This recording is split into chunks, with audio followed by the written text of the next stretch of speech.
Hello everyone. तो इस video में हम बात करेंगे झारखंड गजट 2024 में आई एक नई नियमावली के बारे में। ठीक है, तो ये जो नई नियमावली है ये आपका आया है, जो झारखंड वन सेवा विभाग है उसके अनुसार नई नियमावली जारी की गई है और उसके रिगार्डिंग जो नोटिस है वो आप सभी को ई गजट झारखंड गवर्नमेंट के ऑफिशियल वेबसाइट पर आप सभी को देखने को मिल जाएगा। और ये जो नोटिस है ये आपका 20 मार्च 2024 को जारी किया गया था। ठीक है, 20 मार्च 2024 को जारी किया गया था। ठीक है, और ये आपको जो ई बजट झारखंड गवर्नमेंट की जो ऑफिशियल वेबसाइट है वहां पर आप जाओगे तो बजट सेक्शन में आप देखोगे, गजट सेक्शन में, कि 154 नंबर पर आपको ये नोटिस मिल जाएगा। ठीक है, वहां पर आपको ये ऑफिशियल नोटिस मिल जाएगा और ये 20 मार्च 2024 को जारी किया गया था, यानी कि पब्लिश किया गया था। और ये जो नियमावली है ये बहुत लंबे टाइम बाद चेंज हुई है, मतलब बहुत लंबा सफर तय किया है इन्होंने। 2014 की जो नियमावली थी उसको बदलते हुए 2024 में नई नियमावली लाई गई है।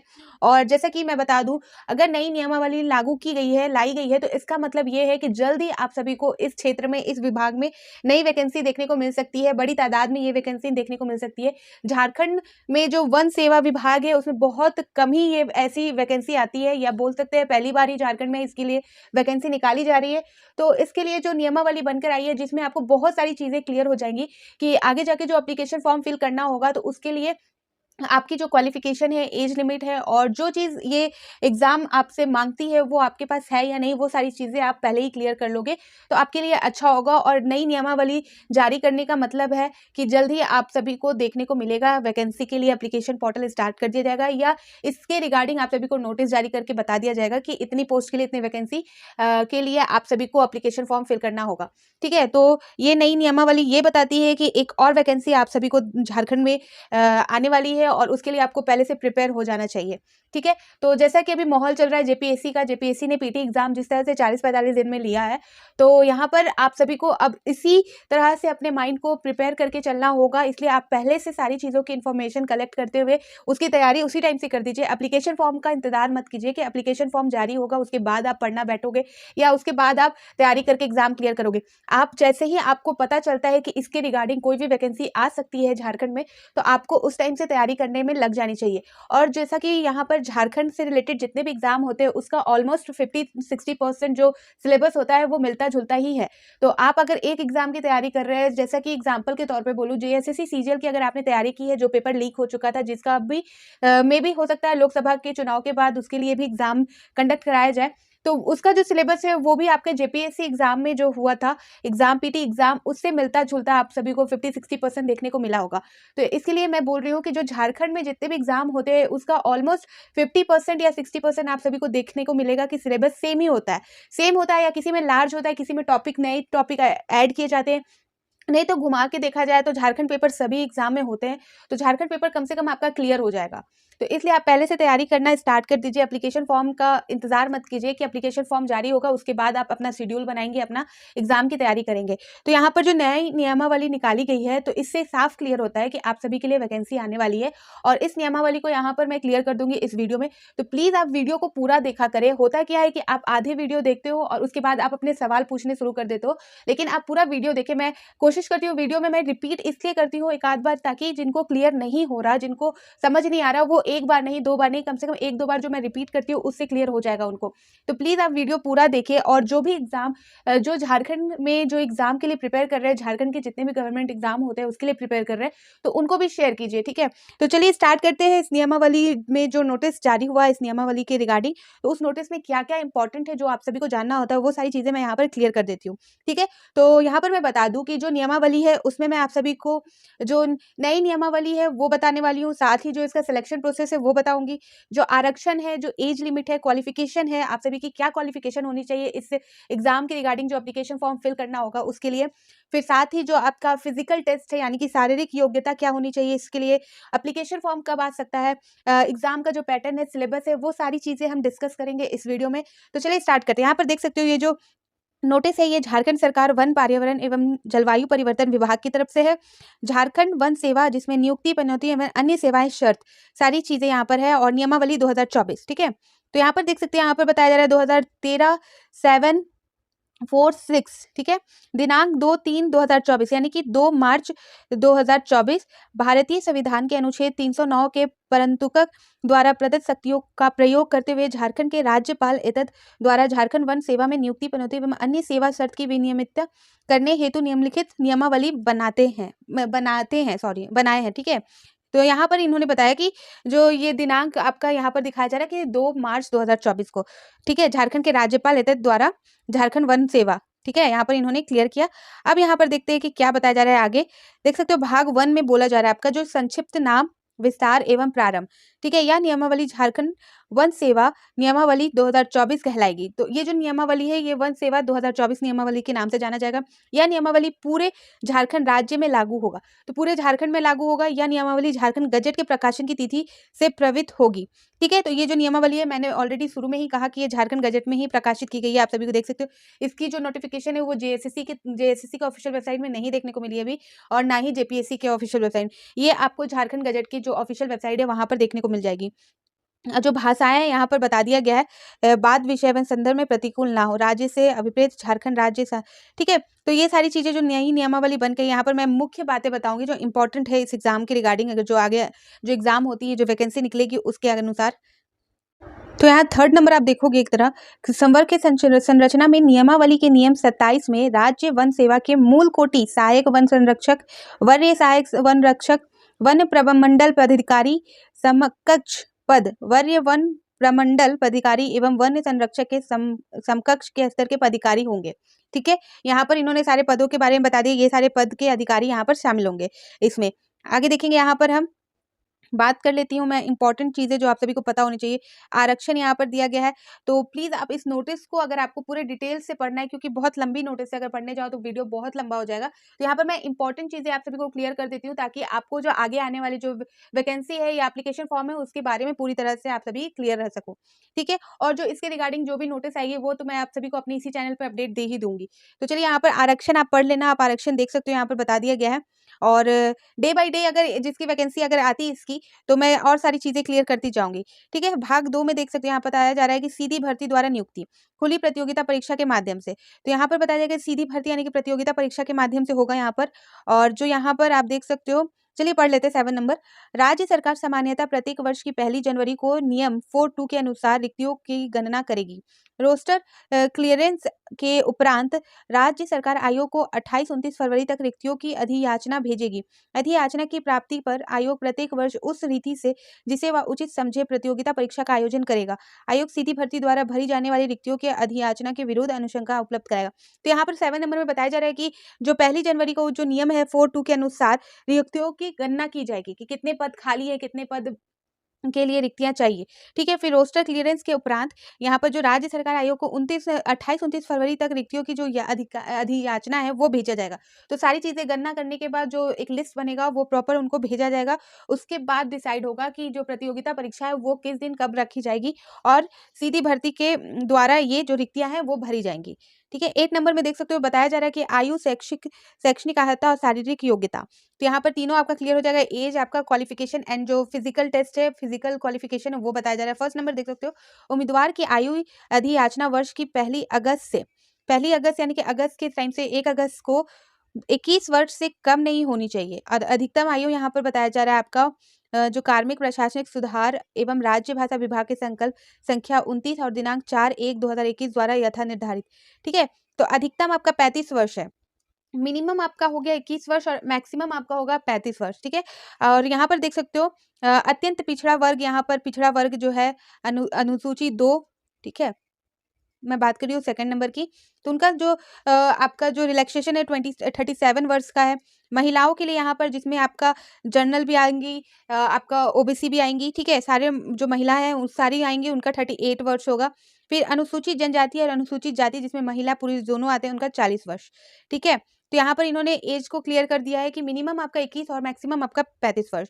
और जो अनारक्षित है जो यानी कि जनरल वालों का 35 वर्ष, ठीक है, यहाँ पर बता दिया गया है अधिकतम के बारे में, ठीक है। अब चलिए आगे देख लेते हैं यहाँ पर सेकंड नंबर में उम्मीदवार के अच्छे से, हाँ तो सेकंड नंबर में पढ़ लेती हूँ। यहाँ पर बताया जा रहा है कि जो फिजिकल टेस्ट के बारे में बताया गया है यहाँ पर कि उम्मीदवार को अच्छे स्वास्थ्य का होना अनिवार्य होगा। उसे झारखंड वन सेवा के सदस्य के रूप में दक्षता पूर्व काल कर्तव्य पालन करने में बाधा डालने वाली शारीरिक विकलांगता से मुक्त होना चाहिए। वर्णधा, रतौंधी एवं फ्लैट फुट वाले उम्मीदवार इस पद के लिए अयोग्य माने जाएंगे। तो यहाँ पर आपको बताया जा रहा है कि आप शारीरिक रूप से पूरी तरह से सही होने चाहिए। यहाँ पर ये सारी चीज़ें अगर आप में प्रॉब्लम है तो आप प्लीज़ इस फॉर्म को फिल ना करें। यहाँ पर इन्होंने क्लियर रख दिया है, जिसमें वाध्यता यानी कि वाध्यता बोलने में, रतौंधी देखने में और फ्लैट फुट वालों को यहाँ पर क्लियर हो गया आप सभी को। ठीक है, तो आगे इसी को कंटिन्यू करते हैं। कार्मिक प्रशासनिक सुधार तथा राज्य भाषा विभाग झारखंड रांची के संकल्प संख्या 2249 दिनांक 3/4/2018 की कंडिका 5 खा 2 के तहत महिला बाल विकास एवं सामाजिक सुरक्षा विभाग झारखंड रांची के पात्रक 1960 दिनांक 14/7/2023 द्वारा झारखंड वन्य सेवा संवर्ग के पदाधिकारियों की नियुक्ति में दिव्यांग जनों के लिए क्षैतिक आरक्षण इस शर्त के साथ साक्ष्य किया गया है कि यह एग्जाम प्रिंट मात्र एक बार के लिए होगी। ठीक है, तो ये है। आगे हम बात कर लेते हैं क्वालिफिकेशन के बारे में। यहाँ दिया गया है थर्ड नंबर देख सकते हो आप, जो 8 है, 8 में थर्ड नंबर, 8 का थर्ड नंबर यहाँ पर देख सकते हो। उम्मीदवार को मान्यता प्राप्त किसी विश्वविद्यालय से एक विषय यथा जो विषय है उसमें है आपका कृषि अभियांत्रिकी यानी कि इंजीनियरिंग, पशुपालन एवं पशु चिकित्सा विज्ञान, वनस्पति शास्त्र, रसायन विज्ञान, वानिकी, भूगर्भ शास्त्र, गणित, भौतिक सांख्यिकी, जंतु विज्ञान, पर्यावरण विज्ञान के साथ स्नातक में किसी एक विषय के रूप में अथवा संबंधित विषय में प्रतिष्ठा के रूप में सम्मिलित रहा हो, अथवा सिविल, मैकेनिकल एवं केमिकल में अभियंत्रण डिग्री। ठीक है, तो सिविल इंजीनियरिंग, मैकेनिकल इंजीनियरिंग और केमिकल इंजीनियरिंग की बात की गई है यहाँ पर लास्ट में कि डिग्री अगर जो उनके पास हो तो ही ये अप्लाई कर सकते हैं। यहाँ पर बताया गया है कि जो यानी कि जो रिकॉग्नाइज्ड यूनिवर्सिटी है उसमें आपका एग्रीकल्चर में होना चाहिए, पशुपालन एवं पशु चिकित्सा में होना चाहिए आपका विज्ञान, फिर वनस्पति शास्त्र, यहाँ पर आप देख सकते हो। इन सारे सब्जेक्ट आप या तो इसमें आपने ग्रेजुएशन की हो या आपका ग्रेजुएशन में ये सारे सब्जेक्ट थे साथ में, तो इन सारे सब्जेक्ट में से कोई एक भी, सारा नहीं यहाँ पर बात हो रहा है, इन सारे सब्जेक्ट में से भी कोई एक सब्जेक्ट आपका, आपने उस सब्जेक्ट से या तो ग्रेजुएशन की हो या आपका वो सब्जेक्ट उस ग्रेजुएशन जो आपने कंप्लीट किया है उसमें आपका एक पार्ट था। ठीक है, तो वो सारे लोग अप्लाई कर सकते हैं, यहाँ पर इन्होंने बता दिया है। खा नंबर देख सकते हैं, यहाँ पर खा नंबर बताया जा रहा है कि आवेदन की प्रक्रिया संयुक्त असैनिक सेवा प्रतियोगिता परीक्षा के अनुसार होगी। ठीक है, तो जो आपका पीटी एग्जाम था उसके अनुसार होगा, संयुक्त कंबाइंड जो एग्जाम होगा उसके अनुसार सेवा प्रतियोगिता परीक्षा यहाँ पर बताया गया संयुक्त असैनिक। ठीक है, यहाँ पर बता दिया गया है संयुक्त असैनिक सेवा प्रतियोगिता परीक्षा के अनुसार होगी, जिसमें आपका शारीरिक क्षमता यहाँ पर देख सकते हो। नेक्स्ट बात कर रहा है शारीरिक क्षमता 4th नंबर में। यहाँ पर जो न्यूनतम मापदंड निम्नवत है, यहाँ पर न्यूनतम जो है मिनिमम जो आपका वहाँ पर बताया जा रहा है। जो अनुसूचित जाति है, अनुसूचित जनजाति के उम्मीदवार है उनके लिए जो ऊंचाई है, यहाँ पर पुरुषों की बात कर रहे हैं यहाँ पर 152.5 सेंटीमीटर। ठीक है, अन्य कोटि यहाँ पर देख सकते हो, जो जनरल वाले हैं उनकी बात हो रही है, अन्य कोटि के यहाँ पर 163 सेंटीमीटर, 150 सेंटीमीटर। शारीरिक जांच यहाँ पर महिलाओं के लिए भी देख सकते हो, ऊंचाई जो है आपका हाइट यानी कि वो 145 सेंटीमीटर होना चाहिए। सीना जिनका बिना फुलाए, पुरुष का यहाँ पर बात हो रहा है, सीना यहाँ पर 79 सेंटीमीटर होना चाहिए। और जो शारीरिक जांच है वो होगा आपका पुरुष का 4 घंटे में 25 किलोमीटर पैदल चलना। ठीक है, यहाँ पर देख सकते हो जो आपका फिजिकल जो टेस्ट है उसके बारे में बताया गया है। पहले तो जो यहाँ पर मैंने आपको क्लियर किया, यहाँ पर सबसे पहले ये बताया गया है कि आपका जो हाइट है वो इतना होना चाहिए, साथ ही जो पुरुषों का जो चेस्ट है यानी कि सीना है वो 79 सेंटीमीटर का होना चाहिए। अन्य कोटि वालों के लिए यहाँ पर जो अनुसूचित जाति और अनुसूचित जनजातियों का बताया गया, और अन्य कोटि के लिए यहाँ पर इतना होना चाहिए, जिसमें पुरुष होगा 163 सेंटीमीटर और महिलाएं होंगी 150 सेंटीमीटर। और जो आपका फिजिकल टेस्ट है पुरुषों का होगा आपका 4 घंटे में आपको 25 किलोमीटर पैदल चलना है, और जो महिलाएं हैं यानी कि जो वुमेन है उनका होगा 4 घंटे में 14 किलोमीटर पैदल चलना है। ठीक है, अब बात कर लेते हैं आगे। देख सकते हैं हम यहाँ पर जो आवेदन पत्र के साथ उम्मीदवारों को निम्नलिखित अभिलेख समर्पित करना अनिवार्य होगा। तो यहाँ पर बताया जा रहा है कि जो आप एप्लीकेशन फॉर्म भरोगे तो उसमें आपको क्या क्या मांगा जाएगा, वो सारी चीज़ें आपको वहाँ पर आपके लिए अनिवार्य होगी देना। तो नियम 8 के अधीन या तथा विहित शैक्षणिक आहत का प्रमाण पत्र की स्वतः। तो यहाँ पर प्रमाण पत्र का जो जो आपका ओरिजिनल प्रमाण पत्र है उसका जो छाया प्रति यानी कि उसका कॉपी, फिर यहाँ आयु प्रमाण के साथ 10th बोर्ड अथवा राज्य भारत सरकार द्वारा मान्यता प्राप्त सक्षम संस्था द्वारा निर्गत प्रमाण पत्र एवं स्व अभिप्रमाणित छाया प्रति। तो यहाँ पर बताया जा रहा है कि जो आपका एज लिमिट जिसमें बताया गया हो, यानी कि जो आपका 10th का बोर्ड एग्जाम का जो आपके पास डॉक्यूमेंट है, जिसको राज्य या भारत सरकार द्वारा तब मान्यता रिकोगनाइज स्कूल है या इंस्टीट्यूट है उनके द्वारा प्रमाण पत्र है, उसका जो ओरिजिनल भी और आपका उसका कॉपी भी, ठीक है, जेरॉक्स कॉपी भी। आरक्षण का दावा करने वाले अभ्यर्थियों के तथ्य संबंधी प्रमाण पत्र। तो यदि आप किसी तरह का आरक्षण ले रहे हैं, किसी तरह का आप वहाँ पर इस एप्लीकेशन फॉर्म को फिल करने में, इस एग्जाम में किसी तरह का आरक्षण आपने लिया है, तो उसका प्रमाण पत्र भी आपको रखना होगा, जहाँ पर आपको ओरिजिनल और उसका छाया प्रति यानी कि उसकी जेरॉक्स कॉपी भी आपको रखनी होगी। आगे देख लेते हैं, यहाँ पर जो इम्पोर्टेंट है वो सारी चीज़ें यहाँ पर मैं क्लियर कर रही हूँ आप सभी को। तो यहाँ पर आप देख सकते हो बताया गया 11th नंबर में प्रतियोगिता परीक्षा के निम्न भाग होंगे तथा निम्न क्रम में आयोजित किए जाएंगे। ठीक है, तो यहाँ पर अब जो बात हो रही है वो बात होगी, देखिए एक तो आपका पता चल गया कि किन किन जो पोस्ट में नियुक्ति आ सकती है, वो सारी चीज़ें मैंने क्लियर की। साथ ही जो आरक्षण वाला पोर्शन है वो भी मैंने आपको बताया, एज लिमिट के बारे में बताया, क्वालिफिकेशन के बारे में बताया, जो आपका फिजिकल टेस्ट है वो भी मैंने यहाँ क्लियर कर दिया। अब बात कर लेते हैं यहाँ एग्जाम पैटर्न की। तो एग्जाम किस तरह से होगा, कितने चरणों में होगा, यहाँ पर मैं क्लियर कर देती हूँ। 11 नंबर देख सकते हो यहाँ बताया जा रहा है। पहला होगा आपका प्रारंभिक परीक्षा, यहाँ देख सकते हैं। फिर आपका सेकंड होगा मुख्य लिखित परीक्षा, रिटन टेस्ट जो होगा, रिटन एग्जाम। फिर आपका जो शारीरिक परिश्रम यानी कि जो फिजिकल टेस्ट है वो होगा आपका साक्षात्कार यानी कि इंटरव्यू होगा आपका, ठीक है, जिसमें आपका डॉक्यूमेंट वेरिफिकेशन भी आ जाएगा, डॉक्यूमेंट भी आपको उस टाइम दिखाना होगा, इंटरव्यू भी होगा आपका। और जो आपका 5वां नंबर होगा वो चिकित्सीय परीक्षण यानी कि डॉक्टरों द्वारा आपका जो मेडिकल जांच होगा उसका जो आरक्षण मेडिकल जो रिजल्ट आएगा उसके अनुसार से, ठीक है। 5 चरणों में ये एग्जाम होने वाली है। यहाँ पर देख सकते हो 5 चरणों में पहला आपका पीटी, दूसरा मेंस जिसमें आपको रिटन एग्जाम होगा, ठीक है, आपको लिखित होगा, मुख्य लिखित होगा। और जो तीसरा होगा आपका फिजिकल टेस्ट, जो फिजिकल जो रिक्वायरमेंट यहाँ पर बताया वो मैंने आपको क्लियर किया, ठीक है। और जो आपका उसके बाद इंटरव्यू का प्रोसेस होगा, उसके बाद आपका चिकित्सीय प्रशिक्षण यानी कि डॉक्टर द्वारा आपका जो जांच होगा बॉडी की, उसका जो आएगा जो परिणाम आएगा उसके अनुसार, ठीक है। अब यहाँ बात कर लेते हैं जो प्रारंभिक परीक्षा है, ये इसके बारे में यहाँ पर दिया गया है कि प्रारंभिक परीक्षा आपका परीक्षा है तो वास्तुनिक यानी कि ऑब्जेक्टिव टाइप क्वेश्चन यहाँ पर पूछे जाएंगे, जो पीटी एग्जाम होगा, ठीक है। और यहाँ पर बताया जा रहा है कि प्रारंभिक परीक्षा मात्र सामान्य अध्ययन का होगा, तो जनरल नॉलेज होगा, यहाँ पर जनरल स्टडी होगी, यहाँ पर जो एक पत्र का होगा और जिसकी पूर्णता 150 अंक एवं अवधि 2 घंटे की, यानी कि जो एक ही पत्र होगा यानी कि एक ही पेपर होगा जिसका जो नंबर है वो 150 नंबर का होगा वो, और जो आपको उस एग्जाम को लिखने के लिए 2 घंटे का टाइम दिया जाएगा, ठीक है। यहाँ पर बताया गया यथाचित रिक्त में 10 गुना अथवा उससे कम हो तो सीधे मुख्य लिखित परीक्षा आयोजित की जा सकती है। आयोग जैसा उचित समझे मुख्य लिखित परीक्षा का पाठ्यक्रम परिशिष्ट में वर्णित है। प्रारंभिक परीक्षा यहाँ पर बताया जाए कि आगे जो भी होगा अतिरिक्त अगर 10 गुना हो गया यथाचित तो सीधे मुख्य परीक्षा लिया जाएगा, यह बताया जा रहा है। वो आयोग पे डिपेंड करता है वो बाद में क्या फैसला लेती है, लेकिन जो यहाँ पर पैटर्न है उसके हिसाब से बता दूं तो जो पीटी एग्जाम होगा वो एक पेपर होगा जिसमें 150 अंक का होगा और जो जिसके लिए 2 घंटे का आपको वक्त दिया जाएगा। आगे देख सकते हैं यहाँ पर प्रारंभिक परीक्षा का कोटिवार न्यूनतम हाँ तो यहाँ पर जो बताया जा रहा है कि जो जर्नल वालों को है उसको 40% कम से कम चाहिए होगा, ठीक है। पिछड़ा वर्ग यहाँ पर 36.5%, पिछड़ा वर्ग 134%, अनुसूचित जाति है और जनजाति एवं महिला वर्ग को 32%, आदिम जनजाति 30%, आर्थिक रूप से कमजोर यानी कि ईडब्ल्यूएस वालों को 40%, ठीक है। आगे यहाँ पर बात कर लेते हैं जो पैटर्न है, जो सब्जेक्ट है जो आपका पीटी एग्जाम में होगा वो कहाँ कहाँ से होगा, वो जो सब्जेक्ट है यहाँ पर देख सकते हो, यहाँ पर टोटल दिया गया है।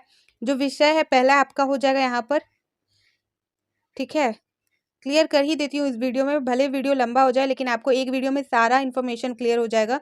तो यहाँ पर देख सकते हो पहला जो सब्जेक्ट है पीटी एग्जाम में जो आपका जहाँ से पूछा जाएगा क्वेश्चन और कितने मार्क्स के क्वेश्चन होंगे, कितने क्वेश्चन कहाँ से पूछे जाएंगे वो बताया गया है। तो यहाँ पर फर्स्ट देख सकते हो भारतीय इतिहास एवं भारतीय राष्ट्रीय आंदोलन, जहाँ से 20 क्वेश्चन आपको पूछे जाएंगे, ठीक है। सेकंड यहाँ बात कर लेते हैं जो आपका भारत एवं विकास विश्व का भूगोल, भूगोल से आपको 15 क्वेश्चन पूछे जाएंगे।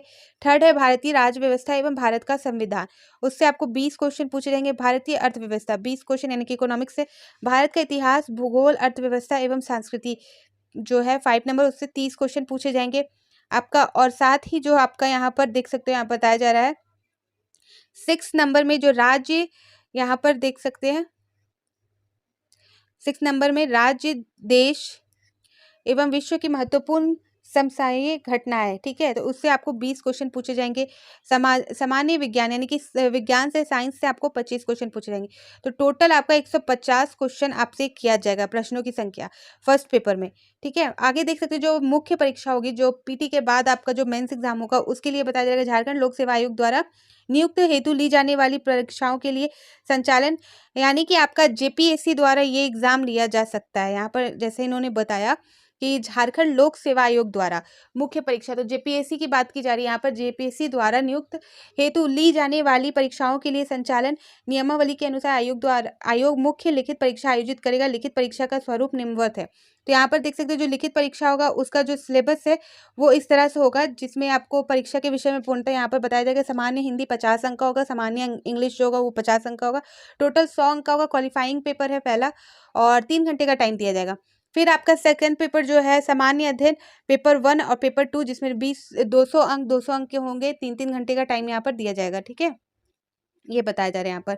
फिर वैकल्पिक विषय है, जहाँ पर आपको चुनना होगा पेपर 1 पेपर 2, 200 अंक का होगा, 3-3 घंटे का सबको टाइम दिया जाएगा। नेक्स्ट यहाँ देख सकते हैं वैकल्पिक विषय 2 में भी वही है पैटर्न, पेपर 1 में 200 अंक, पेपर 2 में 200 अंक, 3-3 घंटे का टाइम है। तो यहाँ पर 150 अंक है आपकी साक्षात्कार में, यानी कि इंटरव्यू वाले जो प्रोसेस है उसमें 150 अंक होगा। टोटल आपको मिलाकर हो जाएगा 1350। ये लिखित परीक्षा, यानी कि जो पीटी है, पीटी वाला एग्जाम का जो स्कोर आएगा वो ऐड नहीं होगा, वो क्वालिफाइंग आपका एग्जाम है, क्वालिफाई करना होगा, उस एग्जाम को आपको पास करना होगा। लेकिन जो मेंस एग्जाम है और इंटरव्यू है उसके मार्क्स आपके ऐड होंगे, और वही मार्क्स आपका डिसाइड करेगा फाइनल रिजल्ट, ठीक है। और नोट यहाँ देख सकते हैं, मेधा सूची सामान्य अध्ययन एवं वैकल्पिक विषय के तथा साक्षात्कार प्राप्त अंक, तो जैसा कि अभी मैंने क्लियर किया आप सभी को कि जो मेंस एग्जाम का स्कोर होगा और जो इंटरव्यू का स्कोर होगा उसको मिलाकर ही आपका फाइनल रिजल्ट आउट होगा। फिर यहाँ पर आगे देख सकते हैं बताया जा रहा है कि झारखंड वन सेवा प्रतियोगिता परीक्षा के मुख्य परीक्षा के विषय, तो जो मेंस एग्जाम है उसका जो सिलेबस है उसके अकॉर्डिंग यहाँ पर क्लियर कर दिया गया है। मैं अलग से, अगर आप कमेंट में बोलोगे तो अलग से मैं सिलेबस पे बात कर लूंगी, क्योंकि यहाँ पर सिलेबस पे जाएंगे तो बहुत लंबा चला जाएगा वीडियो, ठीक है। तो इसलिए यहाँ पर मैं सिलेबस को बाद में आप सभी को क्लियर कर दूंगी, और बाकी जो चीज़ें हैं वो आप नोटिस में जाके देख सकते हो, ऑफिशियल नोटिस में यहाँ पर, ठीक, सारी चीज़ें ऑलरेडी मैंने क्लियर कर दी हैं। अब यहाँ पर जो शारीरिक क्षमता है वो सारी चीज़ें हो चुकी हैं, चिकित्सा परीक्षमता ये सारी चीज़ें हो चुकी हैं, मैंने बताया जैसे कि एग्ज़ाम दे दोगे आप, फिर आपका पीटी मेंस दे दोगे, फिर उसके बाद आपका जो इंटरव्यू होगा, इंटरव्यू के बाद आपका जो शारीरिक परीक्षण होगा वो होगा, और उसके बाद आपका जो मेडिकल होगा, वो चिकित्सा जो होगा वो होगा, उसके बाद फाइनल होगा रिजल्ट आपका। तो वो सारी चीज़ें मैंने ऑलरेडी क्लियर कर दी हैं। तो इम्पॉर्टेंट चीज़ें सारी क्लियर कर ली है मैंने, कर दी है, आप सभी को बता रखी है। अब बात करना होगा, अगर सिलेबस आपको क्लियर करना है तो वो मैं अलग से बता दूंगी। यहाँ पर सारी चीज़ें इस नोटिस में डिटेल में दी गई है, आप नोटिस को सही तरीके से पढ़ सकते हो। लेकिन बाकी जो ऑल ओवर जो आपको जानना चाहिए था, जितना इंपॉर्टेंट था आपके लिए, वो मैंने ऑलरेडी क्लियर कर दिया। और कोई भी डाउट है तो आप कमेंट सेक्शन में पूछ सकते हो। अब बात कर लेते हैं कि एप्लीकेशन फॉर्म कब आएगा। ये तो नियमावली होगी, किसके अकॉर्डिंग हमें, मतलब इस नियमावली के अकॉर्डिंग हमें जो एप्लीकेशन फॉर्म आएगा उसे फिल करना है। एग्जाम का जो प्रोसेस होगा वो सारी चीज़ें इस नियमावली के अनुरूप हमें पता तो चल गई। लेकिन अब बात कर लेते हैं कि जो एप्लीकेशन फॉर्म है वो कब जारी किया जाएगा, या इसकी वैकेंसी कब तक आ सकती है। तो जैसा कि अभी बता दें, अभी बहुत सारे एग्जाम होने बाकी है, और अभी सारे जो बचे कुछ एग्जाम है, यानी कि जिनके एप्लीकेशन फॉर्म भरा चुके हैं, या जिनके एप्लीकेशन फॉर्म भराए गए हैं, या जिनका पीटी हो गया है, बात करें जेपीएससी पीटी एग्जाम हो गया, मेंस लेना है, जेएसएससी सीजीएल हो गया, तो ये सारे एग्जाम को लेने के बाद ही इस पर फोकस किया जाएगा। तो मेरे ख्याल से ये शायद आपका विधानसभा का जो चुनाव होगा उससे पहले इसके रिगार्डिंग जो इन्फॉर्मेशन है या वैकेंसी आ सकती है, ठीक है। तो यहाँ पर मैंने आप सभी को एक अंदाज़ा बताया है कि विधानसभा जो चुनाव होगी नवंबर में, अक्टूबर-नवंबर में, तो उससे पहले शायद आपको देखने को मिल सकता है। और यहाँ पर मैं ये नहीं बोल रही कि लोकसभा चुनाव के बाद, लोकसभा चुनाव के बाद ऑलरेडी बहुत सारे एग्ज़ाम हैं जो जेपीएससी एंड जेएसएससी को लेने हैं, तो वो पहले उस पर फोकस करेंगे और इसके बाद इसकी वैकेंसी निकाली जाएगी और उसके बाद इसका एग्ज़ाम लिया जाएगा। ठीक है, अब बात कर लेते हैं यहाँ पर एग्ज़ाम पैटर्न मैंने क्लियर कर दिया। सिलेबस जो है, सिलेबस मैं अलग से इसके लिए वीडियो बना दूँगी, क्लियर कर दूँगी कि जो मेंस एग्ज़ाम, पीटी एग्ज़ाम के जो सिलेबस है उसके बारे में भी और जो मेंस एग्ज़ाम के सिलेबस है उसके बारे में भी, ठीक है? तो और भी अगर इस नियमावली से रिलेटेड आप सभी को कोई डाउट है या कुछ और भी पूछना है तो आप कमेंट सेक्शन में पूछ सकते हो। और जैसे ही इसका कोई भी नोटिस इसके रिगार्डिंग आती है या कोई भी वैकेंसी आती है, तो वो सारी चीज़ें मैं आपको अप टू डेट कर दूँगी अपने इसी चैनल पे। तो फिर मिलती हूँ नए अपडेट के साथ, तो बाय बाय।